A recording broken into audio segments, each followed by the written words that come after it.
German സഭയ്ക്കുള്ളിൽ പ്രബലമാകുന്ന സ്വവർഗ വിവാഹാനുകൂല നടപടികൾക്കെതിരെ തുറന്നടിച്ച് Australian കർദിനാൾ George Pell EWTN ന്യൂസിന് നൽകിയ അഭിമുഖത്തിലാണ് ജർമ്മൻ സഭയിൽ ഉടലെടുത്തിരിക്കുന്ന ആത്മീയ വിപത്തിനെപ്പറ്റി കർദിനാൾ ആശങ്കയും വേദനയും പങ്കുവച്ചത്. ജർമ്മനിയിലെ സഭ നേരിട്ടുകൊണ്ടിരിക്കുന്ന വിശ്വാസ പ്രതിസന്ധിയെ അപകടമെന്ന് വിശേഷിപ്പിച്ച കർദിനാൾ വിശുദ്ധലിഖിതങ്ങൾ വ്യക്തമായി നൽകുന്ന പഠനങ്ങളെ പിന്താങ്ങുവാനുള്ള ജർമ്മൻ ബിഷപ്പുമാരുടെ ധാർമ്മിക ഉത്തരവാദിത്വത്തെയും ചൂണ്ടിക്കാട്ടി. ജർമ്മൻ സഭയിലെ ഗണ്യമായ ഒരു വിഭാഗം തെറ്റായ ദിശയിലാണ് നീങ്ങുന്നതെന്നും കർദിനാൾ തുറന്നടിച്ചു.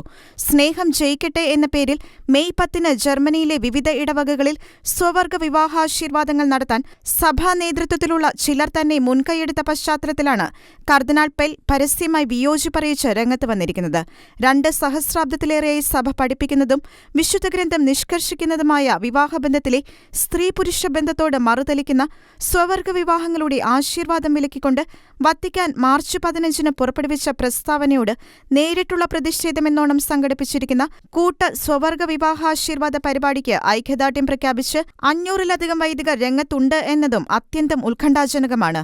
വിശുദ്ധഗ്രന്ഥ പ്രബോധനങ്ങളെയും സഭാ പഠനങ്ങളെയും പ്രതിരോധിക്കേണ്ട സഭയുടെ ഇടയന്മാർക്ക് യാതൊരു കാരണവശാലും അവയിൽ മാറ്റങ്ങൾ വരുത്താൻ അധികാരമില്ലെന്നും കർദിനാൾ അനുസ്മരിപ്പിച്ചു. I think there's a percentage of the German church which seems to be resolutely heading in the wrong direction.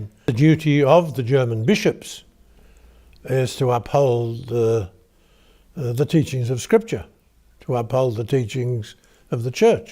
We stand under those teachings. They've got no power to change them. None of us do.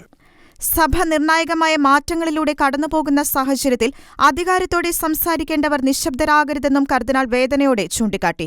International desk, Shekinah news.